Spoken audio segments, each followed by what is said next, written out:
නමෝ තස්ස භගවතු අරහතෝ සම්මා සම්බුද්දස්ස නමෝ තස්ස භගවතු අරහතෝ සම්මා සම්බුද්දස්ස නමෝ තස්ස භගවතු අරහතෝ සම්මා සම්බුද්දස්ස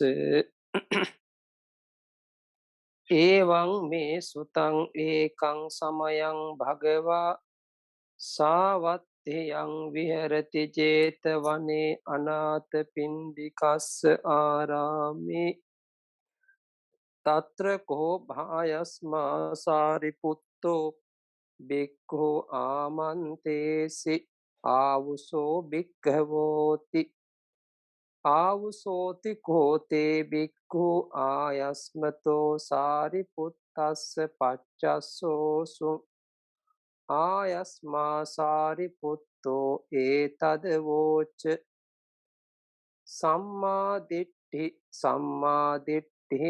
ආවුසෝ වුච්චති කිත්තාවතානුකෝ ආවුසෝ අරිය ශාවකෝ සම්මාදිට්ඨි හෝති උජුගතාස්ස දිට්ඨි ධම්මේ අවිච්ඡප්පසාදේන සමන්නාගතෝ ආගතෝ ඉමං සද්ධම්මන්ති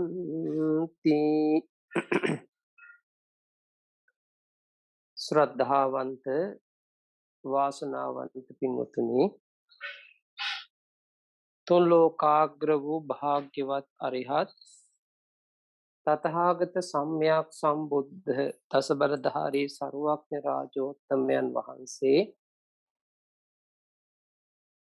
වැඩ සිටින කාලයේදී තමයි නැත වැඩ ඉන්න දවසක සරියුත් මහරහතන් වහන්සේ විසින් භික්ෂුන් වහන්සේලා අමතා දේශනා කොට වදාළ සූත්‍ර දේශනාවන් අතර ඉතාමත් වැදගත් අර්ථාන්විත බොහෝ ප්‍රශ්න ගැටලු ලිහින සූත්‍ර දේශනාවක් තමයි සම්මා දිට්ඨි සූත්‍රය කියලා කියන්නේ. මජ්ක්‍ධිම නිකායේ මූල පණ්ණාසකේ මූල පර්යාය වර්ගයට අයිති නවවන සූත්‍ර දේශනාව තමයි සම්මා දිට්ඨි සූත්‍රය. එතකොට මේ සම්මා දිට්ඨි සූත්‍ර දේශනාව ගැන අපි කරුණු කාරණාවන් සලකා බලද්දී ඒ වගේම කරුණු කාරණාවන් සොයලා බලද්දී ඊටමත් වැදගත් අර්ථ සම්භාරයක් අර්ථ විග්‍රහයක් ඒ තුල ප්‍රකට වෙනවා කියන එක පැහැදිලි. එක් සමයක භාග්‍යතුන් වහන්සේ සවැත් නුවර 제තවන නම් වූ අනාථපිණ්ඩිකාරාමයේ වැඩ වාසය කරන දවසකදී තමයි ආනන්ද ස්වාමීන් වහන්සේ මේ විදිහට අහලා තියෙනවා. తත්‍රකෝ ආයස්මා සාරිපුත්තෝ බික්ඛු ආමන්තේසි ආවුසෝ බික්ඛවෝති. කල්ලි ආයස්මත් සාරිපුත්ත තෙරුන් වහන්සේ ඒ භික්ෂුන් වහන්සේලාට ආමන්ත්‍රණය කරනවා ආවුසෝ බික්ඛවෝ කිය. ආවුසෝති කෝතේ බික්ඛු ආයස්මතෝ සාරිපුත්තස්ස පච්චස්සෝසු ආයස්මා සාරිපුත්තෝ ඒතද වෝච. එවත්නි කියමින් ඒ ආයස්මත් සාරිපුත්ත තෙරුන් වහන්සේට ඒ භික්ෂුන් වහන්සේලා පිළිවදන් දුන්නා. උත්තර සපයනවා. ඒ වෙලාවේදී ආයස්මත් සාරිපුත්ත තෙරුන් වහන්සේ භික්ෂුන් වහන්සේලා අමතා මේ උතුම් ධර්ම දේශනාව සිද්ධ කරනවා. එතකොට මෙතන ප්‍රකාශ වෙනවා සම්මා දිට්ඨීති ආවුසෝ උච්චති කිත්තාවතානුකෝ ආවුසෝ අරිය ශාවකෝ සම්මා දිට්ඨි හෝති. උජුගතාස්ස දිට්ඨි ධම්මේ අවිච්ඡප්පසාදේන සමන්නාගතෝ ආගතෝ ඉමං සද්ධම්මන්ති. එතකොට මේ කියන වාක්‍ය තුල නැත්නම් ඒ මාතෘකා පාඨය තුල විශේෂ වූ ගැඹීර අර්ථයක් ප්‍රකට කරයි. ආවුසෝ ඇවැත්නි සම්මා දිට්ඨීති උච්චති. සම්මා දිට්ඨිය යයි කියනු ලබන ධර්මයක් තියෙනවා. ආවුසෝ ඇවැත්නි කිත්තාවතානුකෝ අරිය ශාවකෝ සම්මා දිට්ඨිය හෝති. කොපමණනම් කාරණා වලින් ධර්මතා වලින් මේ ආර්ය ශ්‍රාවකයන් වහන්සේ සම්‍යක් දෘෂ්ටික වේද කියන එක තමයි මෙතන ප්‍රශ්නේ. දැන් එතකොට සම්මා දිට්ඨි කියන වචන දෙක දිහා බලන සම්මා සහ දිට්ඨි. සාමාන්‍ය සම්මා කියනකොට යහපත් කියන අදහස. දිට්ඨි කියන්නේ දර්ශනය, දැකීම. ඒ නිසා තමයි සම්මා කියන වචන අර්ථ තුනක් ගලපනවා. යාතහවත, නීයානික, කුසල. යාතහවත නිවැරදි වූ, නීයානික නිවනට පමුණුවන්නා වූ, කුසල යහපත් වූ. එතකොට අපි නිවැරදි වූ දර්ශනයක්, නිවනට පමුණුවන දර්ශනයක්, යහපත් වූ දර්ශනයක් යම් තැනක තියෙනවා නම් ඒක තමයි සම්මා දිට්ඨි කියන වචනය තුලින් උගන්වන්නේ. ඇත්තටම සම්මා දිට්ඨි කියන වචනේ තුල යම් කිසි කෙනෙක් කිඳා බහිනවා නම් තත්ත කත මා සම්මා දිට්ඨි. සම්මා දිට්ඨිය කුමක්ද කියන එක ඔය අභිධර්ම දේශනාවන්හි මතු කරන්නේ සංඥා පජානනා විචයෝ පවිචයෝ ධම්මවිචයෝ ආදී විශේෂිත වචන 30කටත් වඩා අධික අර්ථ ගණනාවකින් සම්මා දිට්ඨිය උපවත් කරනවා. හුදෙක් සම්මා දිට්ඨිය කියන්නේ ප්‍රඥාව. යමක් නිවැරදිව දැන ගැනීම. යමක් සෙවීම, මනාව සෙවීම. මේ විදිහට බලද්දී සම්මා දිට්ඨි කියලා කියන්නේ ප්‍රඥාවට කියන නමක් මිස වෙනත් දෙයක් නෙමෙයි කියන එක අපට වැටහෙන්නට ඕන. දැන් අපි මේ ගැන තවදුරටත් විමසිලිමත් වෙනකොට මේ සම්මා දිට්ඨි කියන්නේ සෝබනාය පසත්තහාය දිට්ඨියා සමන්නාගතෝ. ඒ කියන්නේ සෝබන වූ ප්‍රශස්ත වූ යම් දෘෂ්ටියකින් කෙනෙක් සමන්වාගත වෙනවා නම් ඒ තමයි සම්මා දිට්ඨික පුද්ගලයා කියලා අදහස. එතකොට මෙතනදී එහෙමනම් අපි තේරෙන සම්මා දිට්ඨිගේ මේ ශබ්දය සෝබන පසත්ත කියන අදහස. සෝබන කියන්නේ පිරිසුදු රත ලස්සන ප්‍රශංසා ලැබිය යුතු අර්ථය තමයි එතන කියන්නේ. හැබැයි මේ සම්මා දිට්ඨිය ලෝකීය ලෝකෝත්තර වශයෙන් කොටස් දෙකකට බෙදලා තමයි බොහෝ තැන්වල අර්ථ විග්‍රහ කරන්නේ. කම්මස්ස කතා ඥානං සච්ඡානුලෝමික ඥානංච ලෝකියා සම්මා දිට්ඨි. කම්මස්ස කතා ඥානයත් සච්ඡානුලෝමික ඥානය. ඒ කියන්නේ චතුරාර්ය සත්‍ය ධර්මයන් අවබෝධ කර ගැනීම සඳහා බැස ගැනීමේ නුවණ විදර්ශනා භූමිකාව. මේ හැම දෙයක්ම ලෞකික සම්මා දිට්ඨි. මේ කියන්නේ ලෞකික සම්මා දිට්ඨි. සංකේපතෝවා සබ්බාපි සාසවා පඤ්ඤා. කෙටියම කියනවා නම් සියලුම ලෞකික ප්‍රඥාවන් සියල්ලක්ම අපි කියන්නේ ලෞකික සම්මා දිට්ඨිය කියලා.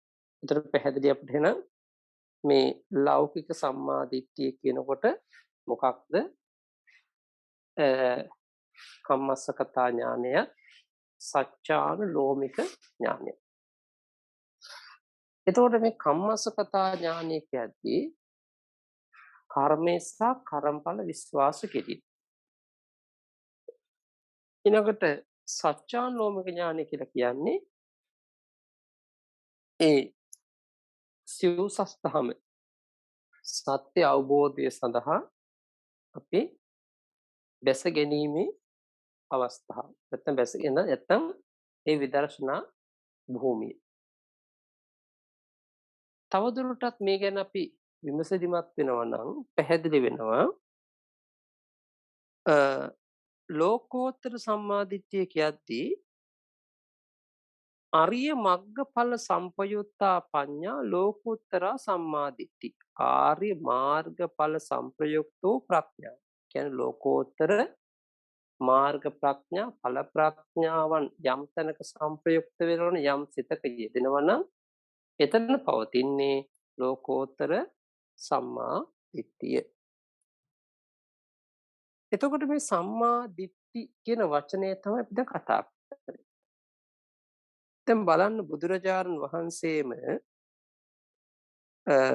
මහා චත්තාරීසක සූත්‍ර දේශනාවේදීත් මේ සම්මා දිට්ඨි කියන වචනයට අර්ථ දුන්න අවස්ථා තියෙනවා. සම්මා දිට්ඨිම් පහම් භික්ඛවේ ද්වයං වදාමි. මහණෙනි මේ සම්මා දිට්ඨිය කියන එක මම කොටස් දෙකකට වෙන් කරලා දේශනා කරනවා. අත්ති භික්ඛවේ සම්මා දිට්ඨි සාසවා පුඤ්ඤ භාග්‍ය උපදිවේපක්කා. අර බලන්න මහණෙනි සම්මා දිට්ඨියක් තියෙනවා. එය සාසවා ලෞකිකයි. නැත්නම් ආශ්‍රවයන්ට හිතයිසි. පුඤ්ඤ භාග්‍යා නිරන්තරයෙන් කුසල් වැඩෙන කුසල ධර්මයන් උපද්දවන. නැත්නම් කුසල ධර්මයන් බෙද බෙදා විග්‍රහ කිරීමට සමර්ථ. කුසලයන් අයිති කියන්නේ.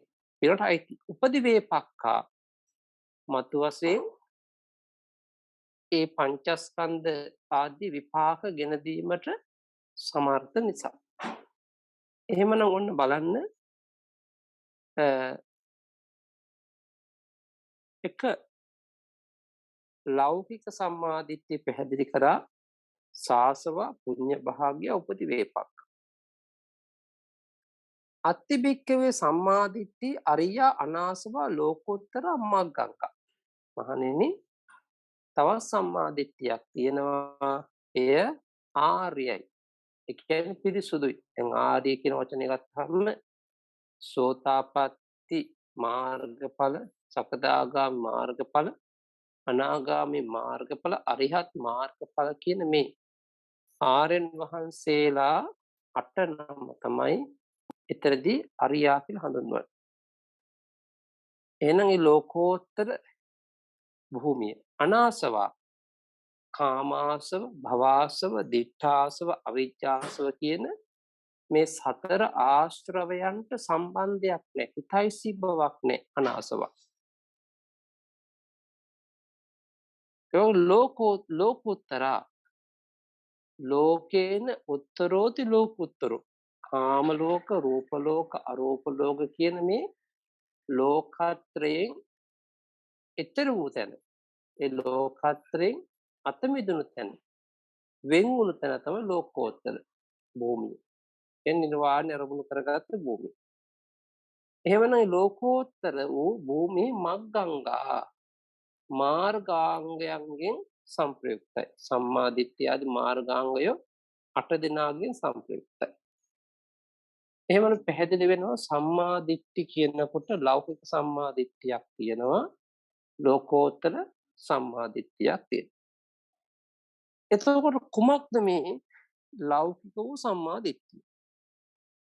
අත්ති දින්නම් අත්ති ඉත්තං අත්ති හොත්තං අත්ති සුකට දුක්ඛටානං කම්මානම් පලං විපාකෝ අත්ති අයං ලෝකෝ අත්ති පරෝලෝකෝ අත්ති මාතා අත්ති පිතා අත්ති සත්තා ඕපපාතිකා අත්ති ලෝකේ සමන බ්‍රාහ්මනා සම්මග්ගතා සම්මා පටිපන්නා යේ ඉමංච ලෝකම් පරංච ලෝකම් සයං අභිඤ්ඤා සච්චිකත්වා පවේදින්ති. ඒ කියන්නේ එතකොට දුන් දෙ විපාක තියෙනවා. වෙන්දුම් පිදුම් කිරීම විපාකමානින් පුද පූජාවන් පැවැත්වීමේ විපාක තියෙනවා. හොඳක් කළොත් හොඳ විපාක, නරකක් කළොත් නරක විපාක තියෙනවා.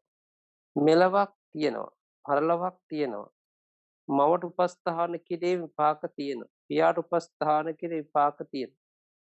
මේ ලෝකේ ඕපපාතික සත්වයන් සිටිනවා. ඒ වගේම තමයි මේ ලෝකේ මන සම්‍යක් මාර්ගයට පිළිපන් මේ ලෝකේ ඇත්ත ඇත්තටියෙන් දක්වන්න පුළුවන්, නිවැරදිව වටහා ගන්න පුළුවන් සිල්වත් ගුණවත් සමන බ්‍රාහ්මණයන් සිටිනවා කියන මේ විශ්වාසය කෙනෙක් ළඟ තියෙනවා නම් අයම් භික්කවේ සම්මා දිට්ඨි සාසවා පුඤ්ඤ භාග්‍ය උපති වේපක්ඛා. මහණෙනි, මේ තමයි ඒ සම්‍යක් දෘෂ්ටිය කියලා කියන්නේ, ඒ ලෞකික වූ සම්මා දිට්ඨිය. ඒ වගේ එතනදී පැහැදිලි කරනවා කතමාච භික්කවේ සම්මා දිට්ඨි අරියා අනාසවා ලෝකෝත්තර මග්ගංගා. ආර්ය වූ අනාස වූ ලෝකෝත්තර මාර්ගාංගයන්ගෙන් සංප්‍රයුක්ත වූ ඒ සම්මා දිට්ඨිය කුමක්ද? යාකෝ භික්කවේ අරිය චිත්තස්ස අනාසව චිත්තස්ස අරිය මග්ග සමංගිනෝ අරිය මග්ගම් භාවේතෝ පඤ්ඤා පඤ්ඤේන්ද්‍රයන් පඤ්ඤා බලං ධම්මවිචේ සම්බොජ්ජංගෝ සම්මා දිට්ඨි මග්ගංගං අයං උච්චති භික්කවේ සම්මා දිට්ඨි. ඒ කියන්නේ යම් ඒ සම්මා දිට්ඨියක් තියෙනවා ආර්ය චිත්තයාගේ අනාසව චිත්තයාගේ ආර්ය මාර්ග සමන්වාගත වූ යෝගාවචරයාගේ ඒ ආර්ය මාර්ගයේ වැඩිම වශයෙන් යම් ප්‍රඥාවක්, ප්‍රඥා ඉන්ද්‍රියක්, ප්‍රඥා බලයක් ධම්මවිචය සම්බොජ්ජංගයක් වශයෙන් සම්මා දිට්ඨි නාමයෙන් මාර්ගාංගයක් විදිහට ප්‍රකට වෙනවා නම් අන්න ඒකට අපි කියන්නේ මොකක්ද? මෙතනදී ලෝකෝත්තර ප්‍රඥාව තමයි. ඒ ලෝකෝත්තර සිත සමග ආර්ය සිත, අනාසව සිත කියන මේ ලෝකෝත්තර සිත සමග යෙදෙන ප්‍රඥාව තමයි ලෝකෝත්තර සම්මා දිට්ඨිය කියලා පැහැදිලි කරන්නේ. ඊළඟට මේ සම්මා දිට්ඨිය අපි කිව්වා කොහොමද කොටස් වලට බෙදාගත්තාම ලෞකික සම්මා දිට්ඨිය, ලෝකෝත්තර සම්මා දිට්ඨිය වශයෙන් මේක බෙදෙනවා කියන්නේ. දැන් මේ ලෞකික සම්මා දිට්ඨියත් ලෝකෝත්තර සම්මා දිට්ඨියත් අපි ඒ ගැන කතා කරද්දී පැහැදිලි වෙන්න ඕනේ කම්මස්සගත සම්මා දිට්ඨි ඊළඟට විපස්සනා ඥාන සම්මා දිට්ඨි, විපස්සනා සම්මා දිට්ඨි, දසවත්තුක සම්මා දිට්ඨි ඔය විදිහට ලෞකික සම්මා දිට්ඨි තවත් අපට විග්‍රහ කරන්න පුළුවන් අවස්ථා තියෙනවා. දැන් කර්මය සහ කර්මඵල විශ්වාස කරගත්ත සම්මා දිට්ඨිය කම්මස්සගත සම්මා දිට්ඨිය. එතකොට කම්මස්සගත සම්මා දිට්ඨිය අපි ගත්තාම තවදුරටත් මේක විස්තර කරද්දී බොහෝ තැන්වලදී තව තවත් අර්ථ විග්‍රහයන් වලට මේක භාජනය වෙනවා. දැන් උදාහරණයක් අපි ගත්තොත් එහෙම දැන් කම්මස්සගත සම්මාදිට්ඨිය කියලා කිය කර්මය සහ කර්මඵල විශ්වාස කරන පුද්ගලයා. ඒ කර්මය සහ කර්මඵල විශ්වාස කිරීමේ නුවණ. දසවත්තුක සම්මාදිට්ඨිය කියලා කිව්වේ අපි අර මුලින් කතා කරපු දසවැදෑරුම් ආකාරයට විග්‍රහ කරන සම්මාදිට්ඨිය පිළිගන්න කෙනා තමයි දසවත්තුක සම්මාදිට්ඨිය ටිකය කියලා කියනවා. ඊළඟ ඥාන සම්මාදිට්ඨි, විපස්සනා සම්මාදිට්ඨිය තවත් දෙන්නෙක් ඉන්නවා. දැන් ඔය කියන කම්මස්සගත සම්මාදිට්ඨියත් දසවත්තුක සම්මාදිට්ඨියත් කියන මේ ප්‍රඥාව ඇවිදින් කාමාවචර කුසල ප්‍රඥාව. කියන කාමාවචර කුසල් සිතේ යෙදෙන. ඒ සෝමනස්ස සහගත වෙන්න පුළුවන්, උපේක්ඛා සහගත වෙන්න පුළුවන්. ඒ කාමාවචර සිතෙහි යෙදෙන ප්‍රඥාව තමයි ඒ කොටස් දෙකකට බෙදලා ලෞකික සම්මාදිට්ඨියක් විදිහට විග්‍රහ කරන්නේ. ඊළඟ ධ්‍යාන සම්මා දිට්ඨිය කියද්දී රූපාවචර ධ්‍යාන, අරූපාවචර ධ්‍යාන. දැන් රූපාවචර ධ්‍යාන, අරූපාවචර ධ්‍යාන ගත්තාම ඒ අපි කියනවා ප්‍රථම ධ්‍යාන ආදී ඒ අට සමාපatti නාමයෙන් හඳුන්වන්න පුළුවන්. ඒතකොට ඔය කියන ධ්‍යාන සම්පත්, ධ්‍යාන ගුණ හැම දෙයක්ම අපි තවදුරටත් විග්‍රහ කර බලද්දී මේ පැහැදිලි වෙනවා ඒ ධ්‍යාන සම්පත් ධ්‍යාන ප්‍රඥාව රූපාවචර අරූපාවචර කුසල් සිත්ී යෙදෙන ප්‍රඥාව තමයි ධ්‍යාන සම්මා දිට්ඨිය කියලා කියන්නේ. ඊළඟට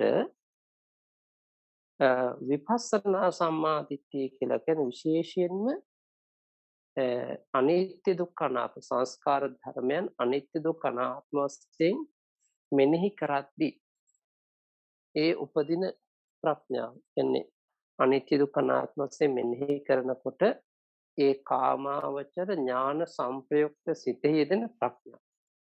ඇතැම් වෙලාවට මුලින් සෝමනස්ස සහගත සිතින් ඒ විදර්ශනා ප්‍රඥාව වැඩුණත් කෙනෙකුට ගැඹුරට මේ විදර්ශනා ප්‍රඥාව වැඩෙන්නේ උපේක්ඛා සහගත ඥාන සංප්‍රයුක්ත සිතින්මයි. අන්න ඒක තමයි අපි කියන්නේ ලෞකික සම්මාදිට්ඨිය කියලා කියනකොට. ඊළඟට ලෝකෝත්තර සම්මාදිට්ඨිය පැහැදිලි කරද්දී ඒක මග්ග සම්මාදිට්ඨි, ඵල සම්මාදිට්ඨි, පච්චවේක්කන සම්මාදිට්ඨි කියලා විග්‍රහ කරන අවස්ථා තියෙනවා. දැන් මග්ග සම්මාදිට්ඨි කියලා කියන්නේ මාර්ග සිද්ධි සංප්‍රයුක්ත ප්‍රඥාව මග්ග සම්මාදිට්ඨි. ඵල සිද්ධි සංප්‍රයුක්ත ප්‍රඥා ඵල සම්මාදිට්ඨි. ඊළඟට පච්චවේක්කන ඥානයන්හි දැන් අපි දන්නවා යම් කිසි උතුමෙක් සෝතාපට්ටි භාවයටපත් වුණා නම් ඒ සෝතාපට්ටි ඵලසිත දෙවරක් හෝ තුන්වරක් පහළ වෙලා භවාංග ගත වුණාම නැවත පච්චවේක්කන චිත්ත වීති පහක් උපදිනවා. සෝතාපට්ටි මාර්ග ප්‍රතිවේක්ෂාව, ඊළඟට සෝතාපට්ටි ඵල ප්‍රතිවේක්ෂාව, ඊළඟ මාර්ගයෙන් ප්‍රහීන කෙලෙස් ප්‍රතිවේක්ෂාව, අවශේෂ කෙලෙස් ප්‍රතිවේක්ෂාව සහ නිර්වාණ ප්‍රතිවේක්ෂාව. මේ විදිහට ඔන්න සෝතාපට්ටි යෝගාවචරයාට පච්චවේක්කන ඥාන පහක් එතන සම්මාදිට්ඨිය වශයෙන් හඳුන්වන පච්චවේක්කන සම්මාදිට්ඨිය. සකදාගාමීන් වහන්සේටත් මාර්ග ප්‍රතිවේක්ෂාව, ඵල ප්‍රතිවේක්ෂාව, මාර්ගයෙන් ප්‍රහීන කෙලෙස්, ඒ වගේ ශේෂ කෙලෙස් සහ නිර්වාණය ප්‍රතිවේක්ෂා කිරීම. අනාගාමීන් වහන්සේටත් තියෙනවා අනාගාම මාර්ග ප්‍රතිවේක්ෂා, ඵල ප්‍රතිවේක්ෂාව, මාර්ගයෙන් ප්‍රහීන කෙලෙස්, අවශේෂ කෙලෙස් සහ නිර්වාණ. ඊළඟ අරිහත්ත්වය ලබාගත් තුමන් වහන්සේලාට ප්‍රතිවේක්ෂා වීති පහළ වෙන්නේ. ඒක මතක තියාගන්නට ඕනේ. විශේෂයෙන් සෝතාපට්ටි, සකදාගාමී, අනාගාමී කියන ඒ අවස්ථා තුනේදී ඒ ප්‍රතිවේක්ෂා ඥාන උපදින්නෙම ඥාන සංප්‍රයුක්ත කුසල් සිතින්මයි. කාමාවචර කුසල් සිත. ඥාන සංප්‍රයුක්ත කාමාවචර කුසල් සිතින් පමණයි. ඊළඟට ලෝකෝත්තර එහෙම නැත්නම් අරිහත් භාවයට පත් වෙලා ප්‍රතිවේක්ෂා කරද්දී එතන ප්‍රතිවේක්ෂා වීති හතරයි උපදින්නේ. අරිහත් මාර්ග ප්‍රතිවේක්ෂාව, අරිහත් ඵල ප්‍රතිවේක්ෂාව, මාර්ගයෙන් ප්‍රහීන කෙලෙස් ප්‍රතිවේක්ෂාව සහ නිර්වාණ ප්‍රතිවේක්ෂාව. මොකද අවශේෂ කෙලෙස් නැති නිසා. එහෙමනම් ඒ රහතන් වහන්සේගේ ප්‍රතිවේක්ෂා ඥාන උපදින ප්‍රඥාව ඥාන සංප්‍රයුක්ත ක්‍රියාසිත. කියන්නේ ක්‍රියාසිතෙන් තම කාමාවචර ක්‍රියාසිතෙන් තමයි උපදින්නේ. ඉතින් ඔය විදිහට අපි විග්‍රහ කරගන්නකොට සම්මා දිට්ඨිය කියද්දී නොඑක් ආකාරයේ ප්‍රභේදගතයි කියන එක, ඒ වගේම සවිස්තරයි කියන එක මතක තියාගත යුතු වෙනවා. දැන් සම්මා දිට්ඨියට ප්‍රතිවිරුද්ධ වචනය තමයි මිච්ඡා දිට්ඨියනේ. එතකොට දැන් අපි යම් තැනකදී මේක මිත්‍යා දෘෂ්ටියක් කියලා දැනගන්නවා කියලා කියන්නෙම විපස්සනා සම්මාදිට්ඨිය. දැන් බලන්න චත්තාරීසාක්ඛා සූත්‍ර අටකථා කියන්නේ මිච්ඡාදිට්ඨින් පජානාති ආදිනා නයන වුත්තා විපස්සනා සම්මාදිට්ඨිනාම. ඒ කියන්නේ එතකොට යම් තැනක මිත්‍යා දෘෂ්ටියක් කියලා අපි දැනගන්නවා කියලා කියන්නෙම ඒක තමයි විදර්ශනා භූමිය. විදර්ශනා ප්‍රඥාව. මොකද විදර්ශනා ප්‍රඥාවෙන් තොරව අපට හරියටම මේක මිත්‍යා දෘෂ්ටියක් කියලා කියන්නේ දැන් කලින් දැක්කත් ඒක කැඩිලා බිඳිලා යන්නේ. මිත්‍යා දෘෂ්ටි ගැලවිලා යන්නේ විදර්ශනා භූමියේ. අන්න ඒ නිසා තමයි ඔය මිත්‍යා දෘෂ්ටියෙන් තෝරද්දිත් අහේතුකවාදී, අකිරියවාදී, නත්තිකවාදී කියන කොටස් තුනකට බෙදලා තියෙනවා. යම් තැනකදී කෙනෙක් නත්ති හේතු නත්ති පච්චය සත්තාන විසුද්ධිය. ඒ කියන්නේ මේ සත්‍යයන්ගේ පිරිසුදු භාවයට හේතුවක් කාරණාවක් නැහැ. මේක භක්මයා විසින් නැත්නම් ලෝක ධර්මතාවයකට අනුව සිද්ධ වෙන දෙයක් කියලා. එහෙම නැත්නම් ස්වභාව ධර්ම අනුව වෙන දෙයක් කියලා කෙනෙක් හිතනවා නම් එතන අහේතුකවාදී මිත්‍යා දෘෂ්ටියක් තියෙනවා. ඊළඟට අකිරියවාදී කියන කරෝතෝ න කරියති පාපන්ති එවං කිරිය පටික්කේපවාදිනෝ. ඒ කියන්නේ දැන් අපි යමක් කරනවා නම් ඒ කියන්නේ යමක් කිරීමෙන් හෝ නොකිරීමෙන් පාපයක් වෙන්නේ නැහැ. ඒ කියන්නේ ඒ කියන්නේ කෙලින්ම මේ ක්‍රියා ප්‍රතික්ෂේප කරනවා. සමහර සත්‍යයේ පුද්ගලික ආත්මයක් නෙමෙයි මේ ක්‍රියාව කරේ. දැන් සමහරක් වෙලාවට දැන් සතෙක් මරලා මරණ පුද්ගලයා සත්‍යයේ පුද්ගලෙක් නෙමෙයි මරණ පුද්ගලයා සත්‍යයේ පුද්ගලෙක් නෙමෙයි කියලා ඒ කර්මවාදී ප්‍රතික්ෂේප කරනවා. ඒකයි අකිරියවාදී මිත්‍යා දෘෂ්ටි එකක් වෙන්න පුළුවන්. ඉතින් නත්තිකවාදී කියලා කියන්නේ නත්ති දින්න නත්ති ඉත්තං ආදී. කියන්නේ තුන් දේ විපාකනේ, වෙනුම් පිදුම් කිරි විපාකනේ, පුද පූජා පැවැත්වීම විපාකනේ. ඒ වගේ හොඳක් කරොත් හොඳ විපාක, නරකක් කරොත් නරක විපාකනේ. ඒ වගේ මෙලවක් නෑ, පරලොවක් නෑ, මවට උපස්ථාන කිරීම විපාක නෑ, පියාට උපස්ථාන කිරීම විපාක නෑ. මේ ලෝකයේ උපාදී සත්වයෝ නෑ. ඔය විදිහට සිල්වතුන් ගුණවතුන් වහන්සේලා නෑ කියලා කියන එක නත්තික වාදී. අනත්තික. ඒකද අපි අනිවාර්යයෙන්ම අහේතුක, අකිරිය, නාස්තිකවාදී විදිහට තමයි මිත්‍යා දෘෂ්ටියක කොටස් තුනකට බෙදන්නේ. එතකොට මිත්‍යා දෘෂ්ටියක් කියලා කෙනෙක් හරියට දකිනවා කියලා කියන්නේ එය විදර්ශනා ප්‍රඥාවමයි විදර්ශනා සම්මා දිට්ඨියමයි කියන එක තමයි එතනදිත් අපට උගන්වන්නේ. එතකොට එහෙමනම් අපි යම්කිසි කෙනෙක් මතක තියාගත්තේ මිත්‍යා දෘෂ්ටික වුණොත්, නියත මිත්‍යා දෘෂ්ටික වුණොත් ඒකාන්තයෙන් ස්වර්ග මාර්ග, මෝක්ෂ මාර්ග මේ සියල්ලක්ම ඇහිරෙනවා. ඒකාන්තයෙන්ම අවේච මහ නරකාදිය තමයි ඔවුන්ගේ වාසස්ථානය වන්නේ. අන්න යනු ගත්තහම අපි මේ ලෞකික ලෝකෝත්තර සම්මාදිට්ඨි ප්‍රභේදය ගැන සලකලා මේ සම්මාදිට්ඨියෙන් සමන්වාගත පුද්ගලයෝ කොටස් තුනකට බෙදා ගන්න. ත්‍රිවිධෝ හෝති සම්මාදිට්ඨි පුද්ගල. කියන්නේ සම්මාදිට්ඨි පුද්ගලෝ පන ත්‍රිවිධෝ හෝති. සම්මාදිට්ඨි පුද්ගලයා වනාහි තුන් ආකාරයකට වෙනවා. පුතුජනෝ සේකෝ අසේකෝ. අන්න පුතුජන ඒ වගේම සේක ආර්යයන් වහන්සේ අසේක ආර්යයන් වහන්සේ කියන. පුතුජන කියන්නේ ඒකට අපි දන්නවා කෙලෙස් සහිත පුද්ගලයන් කියන එක. සේක කියනකොට සෝතාපට්ටි මාර්ග ඵල, සකදාගාමි මාර්ග ඵල, අනාගාමි මාර්ග ඵල, අරිහත් මාර්ග කියන මේ ආර්යයන් වහන්සේලා හත් නම තමයි සේක. සේක. එන අසේකෝ කියලා කියන්නේ කවුරුත් නෙමේ රහතන් වහන්සේ. අරිහත් ඵලලාභී උතුමන් වහන්සේ. එතකොට එහෙමනම් අපි මාර්ගස්ත්‍ය 4 දෙනෙක්, ඵලස්ත්‍ය 3 දෙනෙක් කියන 7 දෙනා තමයි සේක ආර්යයන් වහන්සේලා. සේක උතුමෝ. ඒ වගේම අරිහත් ඵලලාභී උතුමන් වහන්සේ තමයි අසේක උතුමන් වහන්සේ. ওই විදිහට අපිට පුළුවන් පැහැදිලි කරගන්න, වෙන් කර වටහා ගන්න පුතුජන සේක අසේක කියලා මේ සම්මා දිට්ඨික පුද්ගල කොටස් තුනකට බෙදෙනවා. එතනදීත් පුතුජ්ජනෝ දුවිදෝ හෝති. අන පෘතුජ්ජන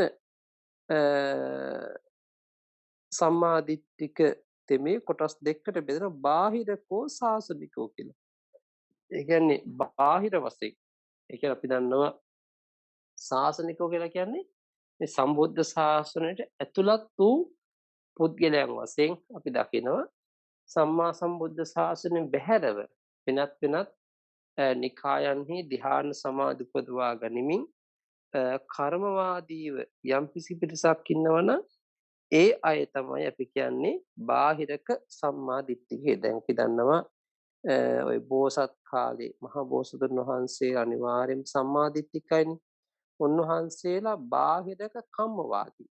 ඒ කියන්නේ කම්මවාදීන කම්මස්සකතා දිට්ඨියෙන් සමන්වාගතයි.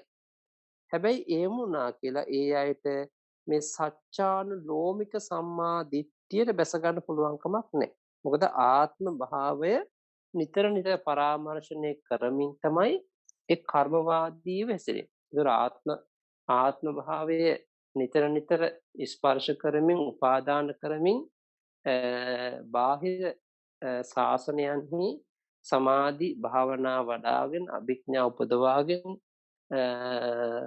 කටයුතු කරන අයට කියන බාහිරක සම්මා දිට්ඨිකයෝ කියලා. මේකෙත් පුතුජනයි.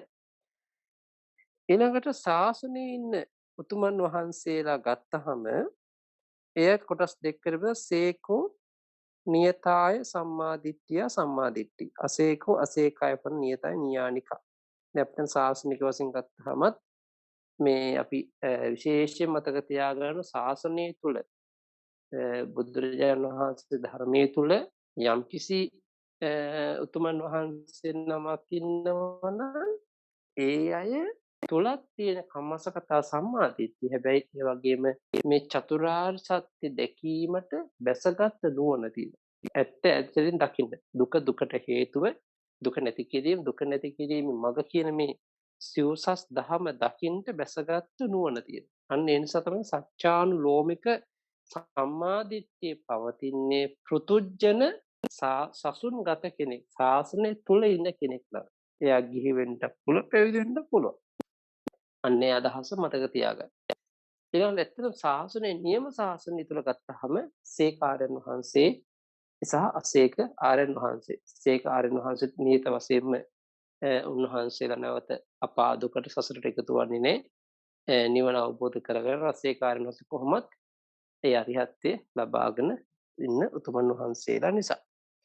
ඒක නිසා අපි මේ එතකොට සම්මා දිට්ඨි කියනකොට ඔන්න ඒ වගේ විශාල ගැඹුරු අර්ථයක් තමයි ඉස්මතු කරන්නේ. එතකොට සරියුත් මහ රහතන් වහන්සේ ওই සම්මා දිට්ඨි කියන වචනය තමයි දැන් අද තෝරන්න හදන්නේ. තමයි දේශනාවෙන් පැහැදිලි කරන්න යන්නේ. නෝ අපි තාම මේ දේශනාවට ක්‍රමක්‍රමයෙන් බැස ගන්න විතරයි. අපි දැන් මේ සම්මා දිට්ඨි කියන වචනය හා බැඳිච්ච වටපිටාව කරුණු කාරණා වශයෙන් වටහා ගත්තා තේරුම් කරගත්තා මොනතරම් ගැඹුරු අර්ථයක් ඒ තුල පවතිනවාද කෙනෙක්. ඒ නිසා තමයි උජුගතාස්ස දිට්ඨි ධම්මේ අවෙච්ඡප්පසාදේන සමන්නාගතු ආගතු ඉමං සද්ධම්ම. අර තාමත් වැදගත් වචන පිළිවෙල. ඒ කියන්නේ සම්මා දිට්ඨියට කෙනෙක් බැසගත්තා කියලා කියන්නේ සම්මා දිට්ඨිය තුල කෙනෙක් පිහිටියා කියලා කියන්නේ එතකොට කොහොමද කියනවනම් එවත්නි උජුගතාස්ස දිට්ඨි ඔහුගේ මේ දෘෂ්ටි ඒකාන්තයෙන් ඍජු භාවයට පැමිණි දෘෂ්ටියක්. ධම්මේ අවෙච්ඡප්පසාදේන සමන්නාගතෝ ආගතෝ ඉමං සද්ධම්මන්ති. ඒ වගේ ධර්මයේ ගුණ දැනගෙන පැහැදීමේ යුක්ත වුණා. ඒ වගේ ආගතෝ ඉමං සද්ධම්මන්ති නිර්වාණ ධර්මයට පැමිණි කෙනෙක් බවට පත් වෙනවා. අර බලන්න නියම සම්මා දිට්ඨියට කෙනෙක් බැසගත්තොත් උජුගතාස දිට්ඨි ඔහුගේ දෘෂ්ටි ඒකාන්තයෙන් ඍජු භාවය. කියන වංක බවක් නැහැ, කපටිකමක් නැහැ, කුටිල බවක් නැහැ, ඇදවීමක් නැහැ. ඒකාන්තයෙන්ම නිවන අරමුණු කරගත්ත නිවන් දෙසට ගමන් කරන සම්මාදිට්ඨිය. ඒ විතරක් නෙමේ ධම්මේ අවෙච්ඡප්පසාදෙන සමන්නාගතෝ ඒකාන්තයෙන්ම බුදුරජාණන් වහන්සේ වදාළ මේ නවරෝපෝත්තර ශ්‍රී සද්ධර්මයේ කෙරෙහි අචල ප්‍රසාදේ අකම්පිත ශ්‍රද්ධාව අකම්පිත විශ්වාසය මනසේ පිහිටුවා ගත කියලා. අන්න බලන්න මෙතනකින් පැහැදිලි වෙනවා සම්මා දිට්ඨිය නිසා තමයි කෙනෙක් ඍජු වෙන්නේ. කෙනෙක් මේ ධර්මයේ තුලට බැසගන්නේ. ඒකයි ප්‍රතිපත්තිය හැසිරෙන්න ඒ ප්‍රතිපත්තිය තුලින් අපි ධර්මයේ දකින්න තමයි පින්වතුනි මේ ධර්මයට සමීප වන්නේ. අපි කිසිම කෙනෙකුට මේ ධර්මයේ උරගාලා පුවන්න බෑ. කොච්චර දේශනා කළත් ඒක වටහාලා දෙන්න බෑ. තමන් ඒ ශ්‍රවණය කරගන්න දේ තුල හිත පිහිටුවාගෙන ඒ ශ්‍රවණය කරන දේවල් නැවත නැවත මෙනෙහි කරමින් ඒවා භාවනා මානසිකාර වශයෙන් වඩමින් ප්‍රගුණ කරමින් කටයුතු කරද්දී තමයි අපේ ළඟ ඒ ශාසනය කෙරෙහි තියෙන ඍජු භාවය ඒ වගේම ධර්මයේ කෙරෙහි තියෙන මේ අචල භාවය අපිට ඇති වෙන්නේ. එතකොට ඒ විතරක් නෙමෙයි ආගතෝයි මං සද්ධම්මන්ති මේ උතුම් නිර්වාණ ධර්මය අවබෝධ කරගන්නට පැමිණි පුද්ගලයෙක් වෙනවා.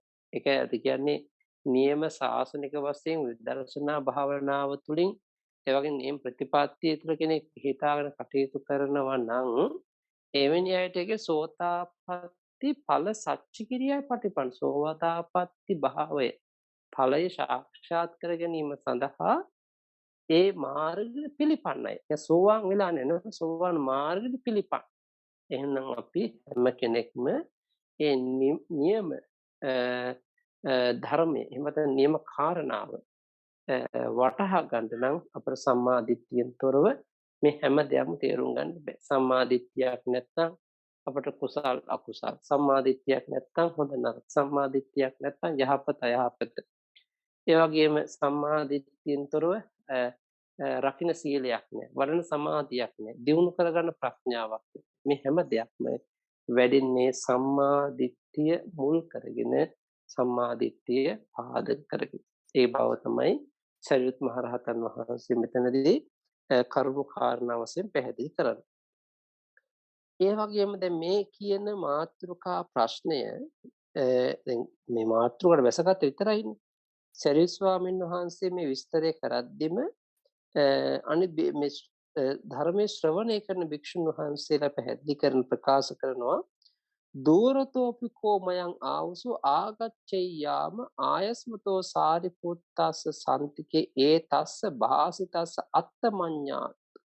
ඒ කියන්නේ එතකොට එවත්නි අපි මේ දොර ඉඳලා පැමිණියේ ආයස්ම සරිත් තෙරුන් වහන්සේ සමීපෙන් මේ කියන වචනයාගේ සම්මා දිට්ඨි වචනේ අර්ථය දැනගන්නටයි. අර්ථය වටහා ගන්නටයි. අර්ථය ප්‍රගුණ කර ගන්නටයි. සාදු වත ආයස්මන්තං ය සාරිපුත්තං පටිභාතු යහපත ඒකාන්තෙන් ආයස්ම සාරිපුත්‍රයන් වහන්සේම මෙය දේශනා කරනසේක්වා. ඒතස භාසිතස් අත්තෝ මේ ඒ සම්මාදිට්ඨි කියන භාසිත වචනයන් අර්ථයම පැහැදිලි කර දෙනසේක්වා. ආයස්මතෝ සාරිපුත්තස්ස සුත්වා බික්ඛු ධාරේසං ආයස්ම සාරිපුත්‍රයන් වහන්සේගේ වචන අසලා මේ භික්ෂුන් වහන්සේලා ධාරණය කරගන්නවා. තේනේව අහවසෝ සුනාත එහෙනම් එවත්නි නුබලා සුනාත ශ්‍රවණය කරන්න සාදුකම් සුනමනාව ශ්‍රවණය කරන්න මානසිකව මෙනෙහි කරන්න දැන් මම දේශනා කරන්න. ඒවං ආවසෝති පෝතේ බික්ඛු ආයස්මතෝ සාරිපුත්තස්ස පාච්චස්සෝසු එහෙමයි එවත්නි කියමින් ඒ භික්ෂුන් වහන්සේලා ආයස්ම සරියුත් තෙරුන් වහන්සේ පිළිවදන් දුන්නා. ආයස්මා සාරිපුත්තෝ ඒ තදගෝච ආයස්මත් සරියුත් තෙරුන් වහන්සේ ඔන්න සම්මාදිට්ඨි සූත්‍ර දේශනාව ආරම්භ කරනවා. එහෙමනම් අපිට පැහැදිලි බොහෝ කරුණු කාරණාවන් රාශියක් එකට එකතු කරමින් තමයි මේ සම්මාදිට්ඨි සූත්‍ර දේශනාව ආරම්භ කරන්නේ.